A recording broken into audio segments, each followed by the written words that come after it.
The Consort Tournament by Watermelons Melon. Chapter 6.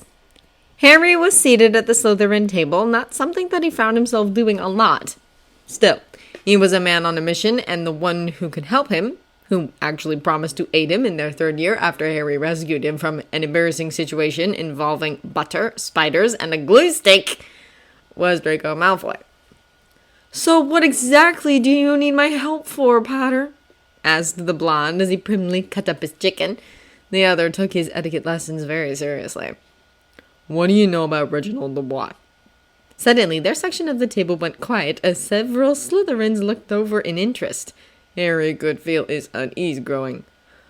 "What's so special about him? His family's conflict with yours ended 20 years ago." Harry knew nothing about that. The teen leaned in closer in order to keep his business secret, or at least more secretive than before. "Luna has particular skill in clairvoyance. She warned me before the second task that someone had a nefarious plan in mind to stop several prominent families from continuing their lines. She referred to the person as Wood, and Dubois' family name means the same. Also, he has attacked me once, and he attacked Hermione during this task, simply because she is my friend. I want to know more about him so that I can plan to deal with him before he can retaliate for Hermione and whatever dark magic she used on him." Among the muffled mutterings of the impressed Slytherins, Harry could see a glint of something appear in Draco's eye. "Dubois has had conflict with many families, mine included. If he is planning something, I will have to tell my father." Malfoy looked around to his fellow Slytherins. "Warn all of your parents as well. Using the tournament would be a perfect opportunity to get rid of us if he's crafty enough to do so." The blonde then leaned in and began detailing his plan. Having a devious mind of another Slytherin on hand was always a good plan. Voldemort was not often pleased to have to call his faithful together in order to discuss the happenings of late, but with the conclusion to the second task happening mere days before and the upcoming ministry ball, it was obviously required for him to know the ins and outs of their thoughts and plans. "Welcome, my friends. It is a pleasure to speak with you all again." He allowed them their few seconds of pride, allowed them to feel like they were special and important before he continued on with his speech. "We are gathered here this night to discuss the second task and your observations. Yaxley, you seem to have been caught in a rather sticky situation, and were unavailable for most of the task." Some of the lower-ranking knights chortled at the man's misfortune. It had been very amusing to learn of what the Granger girl had done to him. Well-deserved, too. The Dark Lord continued. "I would like to hear any observations anyone may have, and if you feel it is necessary, to give a memory of the situation it occurred in." There was silence for the space of a minute before Bellatrix placed her wand to her temple and retrieved her memory. She leaned forward and placed the silver strand in the pensieve. Voldemort cast the necessary spell, and the memory appeared before them, allowing everyone to see it. Voldemort could clearly see the imprints of Harry's feet in the snow, and how quickly he had moved in claiming his riddle. When the footprints did not continue, he was given reason to believe that the boy had stood in place for several moments as he waited for Bella to distance herself. A smart move. After Harry escaped unseen and intact, Bellatrix was confronted with several uninteresting competitors that were run off or discovered easily. She did manage to unearth some unwanted and unneeded competitors, catching some people more than once and effectively eliminating them from the competition. "Potter did a fine job for someone his age. Where did he get an invisibility cloak, though? Those are rare and extremely expensive," Lucius commented, looking intrigued, more like jealous, though he wouldn't admit it. To get an invisibility cloak, one had to go through certain channels. The Malfoy family did not have one, and to be second to a light family would obviously displease Lucius greatly. Voldemort was actually very interested in the answer as well, but unlike his followers, he actually knew the reason. Harry was very distantly related to him through a common family. The Potter family came from Ignotus Peverell, while the Gaunt family came from Cadmus Peverell. They and their older brother Antioch were said to be the owners of Death's Hallows. But even if there was no indication that the three items of legend were made by Death, they were still considered treasures. So whether they were created by death or the brothers themselves did not matter. They were powerful and worth a lot of money. They were also the envy of many prominent families.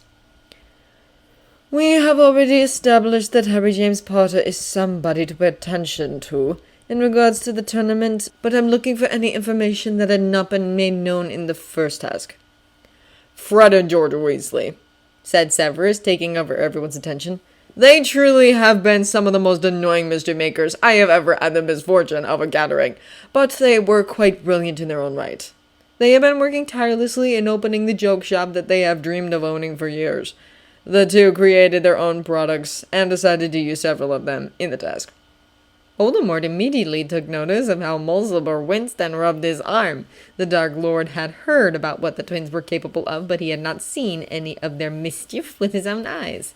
Mulciber retrieved the memory as expected of him and placed it within the pensieve.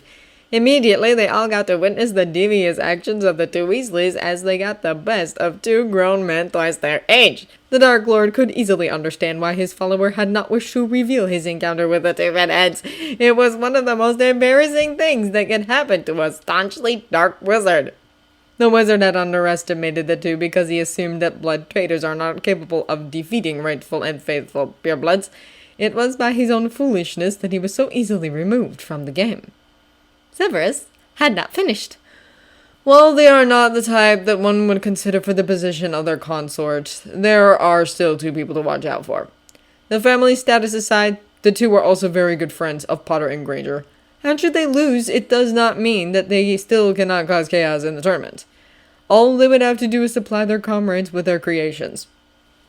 A displeased murmur rang through the room. No one seemed to like that idea. I also believe that an account should be taken of their abilities. While they may not be consort material, they have much talent.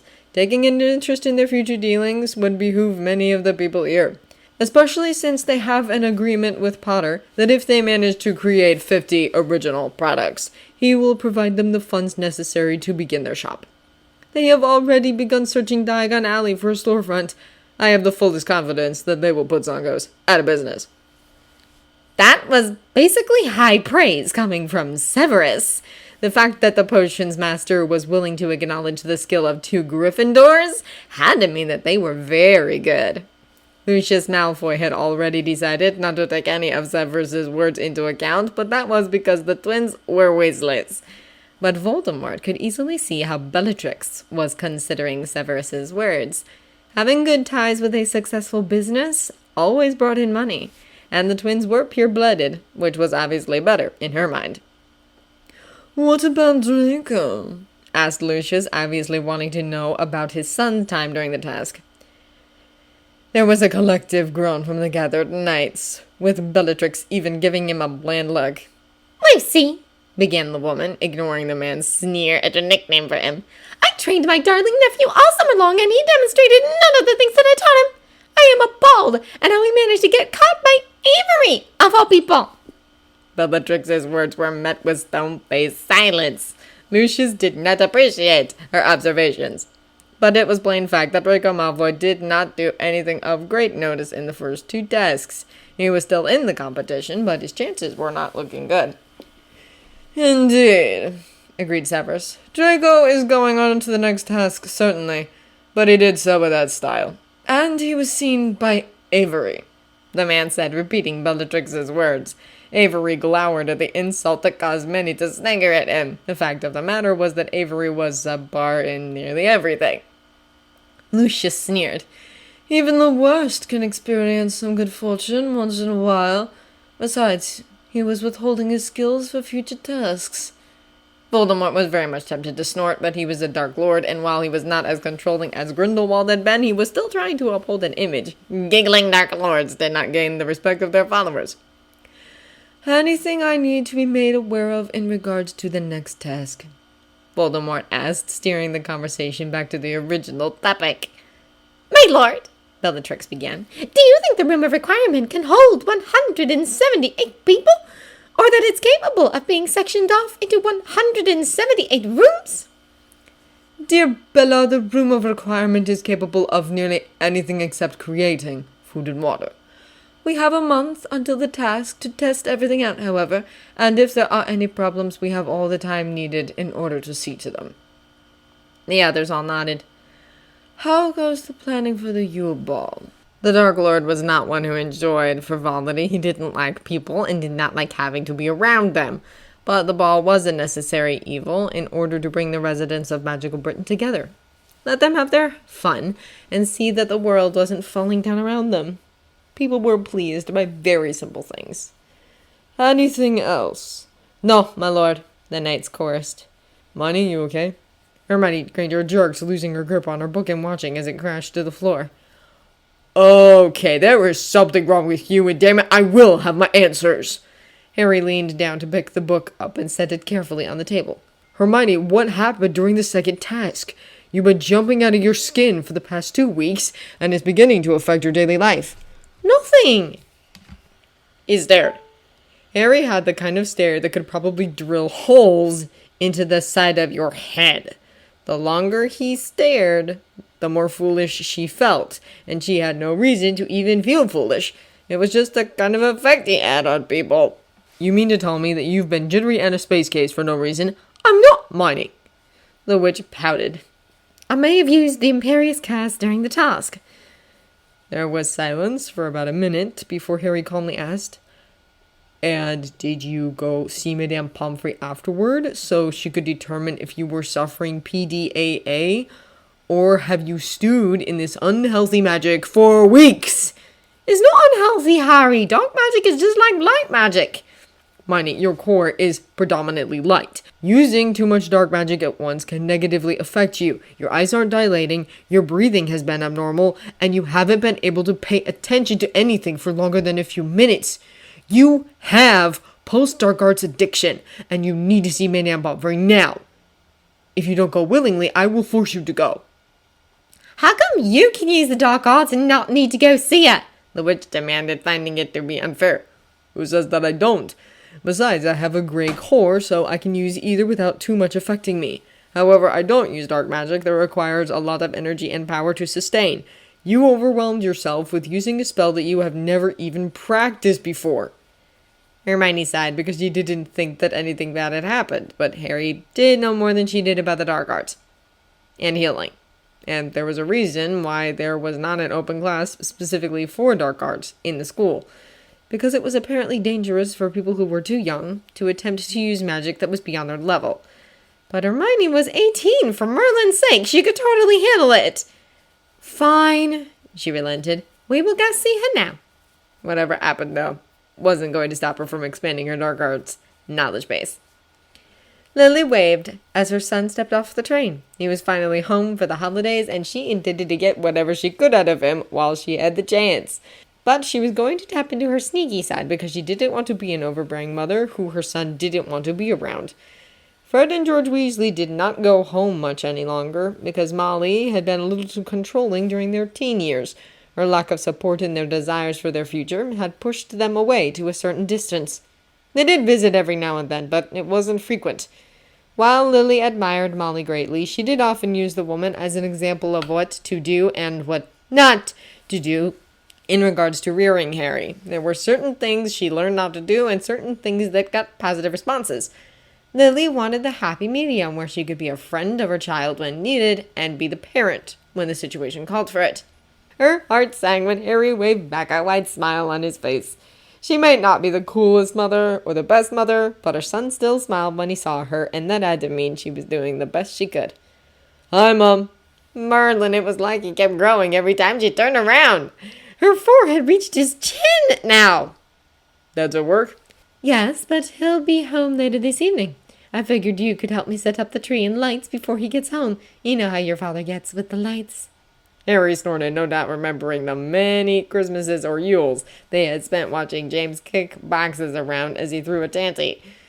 James was a transfiguration master, but when it came to charms, Lily held the skill. Therefore, it had been decided ages ago that Lily would put the lights on the tree while James could help decorate the rest of the cottage. Now, however, she could teach Harry how she worked her brand of magic, a certain kind of spell she had developed that allowed the charms to remain in place until she took them down herself, or she died.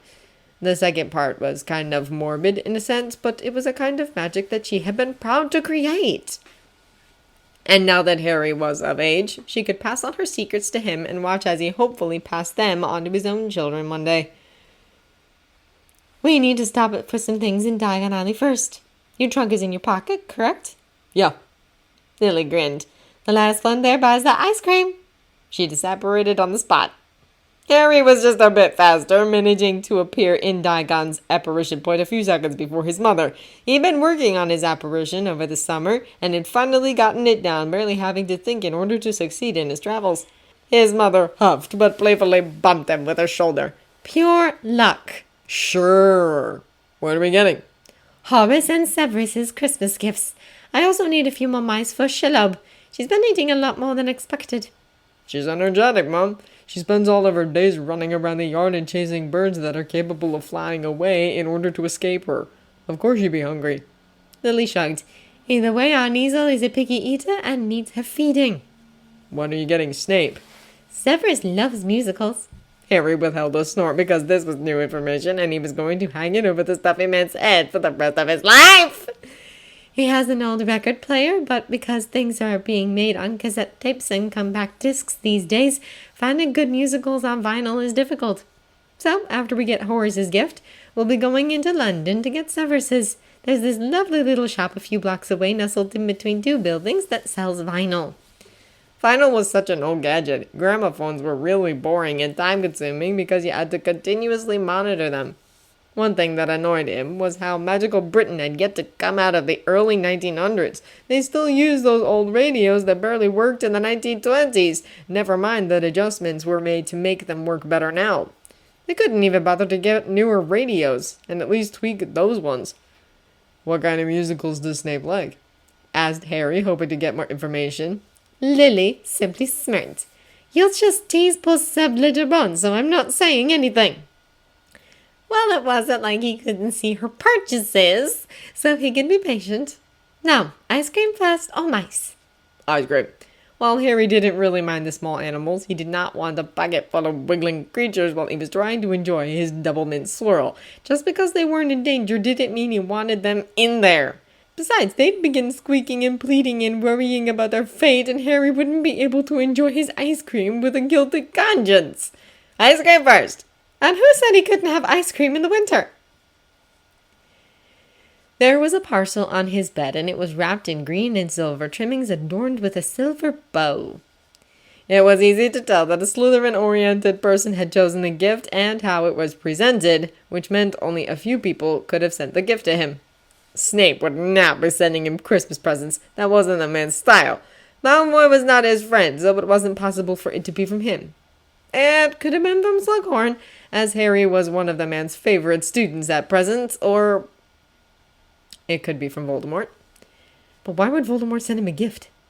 Harry cast every kind of revealing charm he could think of, but there was nothing of ill intent inside the package, which meant that no one was trying to hurt him.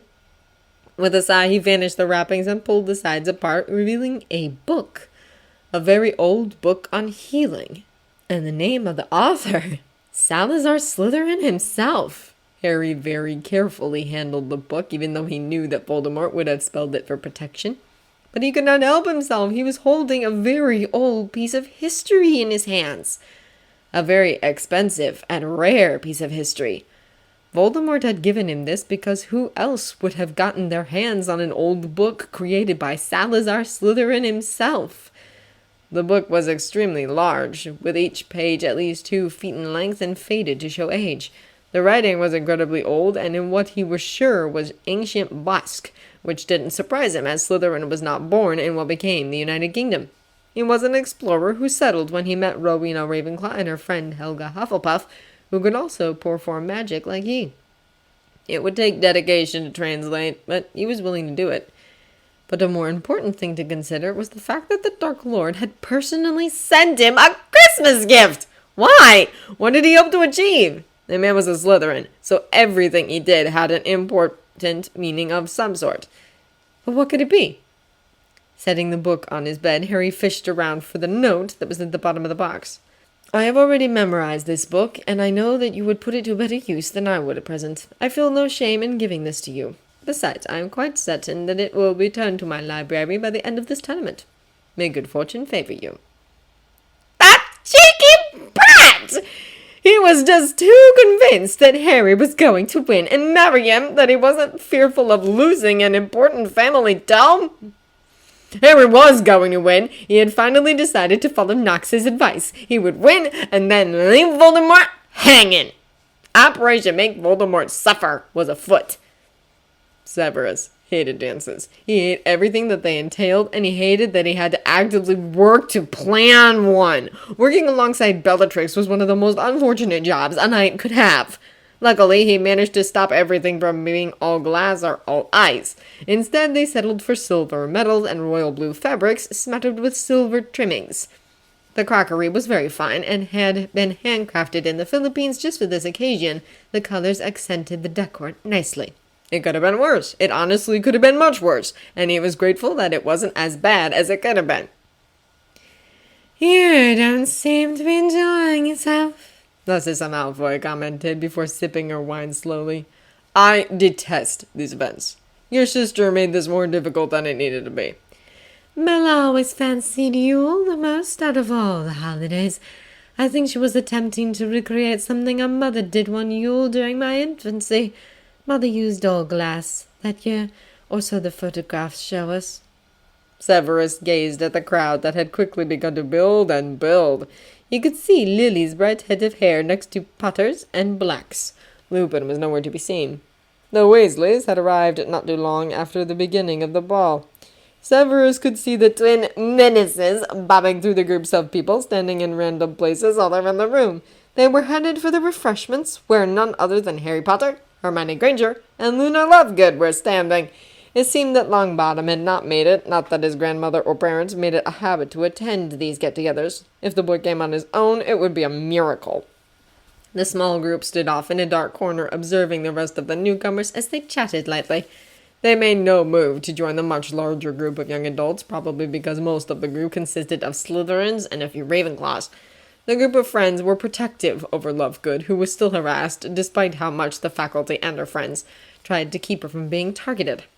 It was simply smart to avoid groups of people that tended to start fights or drama. Severus might have to issue another surprise drill to keep the students known for bullying in line, and the fools never once noticed that they were the only ones to ever get pulled aside for the surprise drills. Dunderheads. "When do you think we can leave?" Harry asked as the ballroom began to fill up a lap faster. George smirked. "After the fourth course?" "Surely not, brother mine. After the second course, if your excuse is good enough," Fred replied. "You should all want to stay for the entire ball. A lot can happen and you might miss out," said Hermione, giving them the disappointed stare she usually reserved for not studying enough. "Miney, this thing's a ball ring. We could totally have more fun doing other stuff." Luna nodded her agreement. "Harry's right. The blibbering humdiggers are usually active on the eve of Yule. It would be a shame to miss them." Hermione didn't dignify that with a response, probably because she didn't believe in the same things as Luna. "The dancing is starting," she noted as several couples took to the floor. "We can finally dance this year."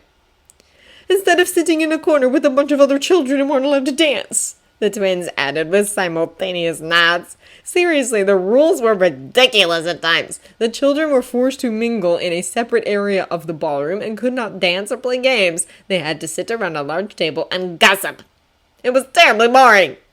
Harry merely came for the formalities. He was the Potter and Blackheir, and it wouldn't be in good form for him to ignore one of the most important happenings in Magical Britain society. His dislike of people had to be pushed aside for a while. "I don't like dancing," the brunette remarked. "The person you get stuck with usually doesn't know a thing about dancing and would most likely tread all over your toes." Fred offered a hand to Luna and asked, "My lady, would you allow me the honor of treading on your toes?" Luna giggled and accepted his offer, allowing herself to be whisked off to the dance floor. While George offered a hand to Harry, the brunette gave him a low five and wink. With a roll of his eyes, the redhead turned his attention to Hermione, who sighed and allowed herself to be twirled onto the dance floor. "Not going to dance." Harry jumped because he had not heard anyone, nor had he seen anyone come over to their side of the room. The cautious look at him groaning. Of course, out of all the people to find him, right? Voldemort, in all his addictive glory, was stood beside him, looking almost as bored as Harry felt. But he was looking at Harry, and his eyes seemed to be a lot more animated than the rest of him, as if talking to Harry was enough to energize him, which was totally impossible. Right? "Did you like your gift?" The man asked, eyeing Harry intensely, as if the teen's response was important. Remembering himself and the fact that he was there as Heir Potter Black, Harry nodded regally and responded, "It was lovely. Thank you. I don't believe I will have any way of repaying your kindness, my lord." Voldemort smirked. "One dance will be enough, Heir Potter." Bugger! Harry didn't like dancing! Reluctantly, Harry took the man's offered hand and was elated when Voldemort did not swing them both out onto the dance floor with the others. Instead, the man gently placed his other hand at Harry's waist and pulled the younger wizard in.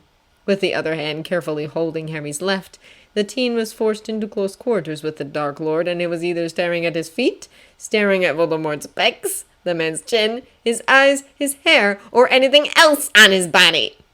Harry settled for his hair. It was sort of fluffy, and unlike certain people, not slicked back with gel.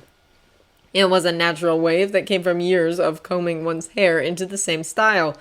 Harry much preferred it when hair looked natural instead of hardened into place with the gross sprays and gels people used. Voldemort obviously knew that he was attractive enough to not have to go through all the trouble other people went to. What? The man did not dance to show off. He didn't swing Harry around or force them up against one another. Despite his cocksure attitude and his annoying self-confidence, Voldemort didn't overstep his boundaries like Harry thought he would. As if entering someone into a tournament was the only non-consensual thing he was capable of. How dare he be an arse one minute and be charming the next? "Have you any thoughts about the third task?" Voldemort asked suddenly, drawing him back into reality. "Not really," said the teen. "I'm just going to wing it like I always do." Voldemort's face went blank. "You won't even prepare for it?" "No." "Are your friends preparing?" "Sure, but they are part of this willingly."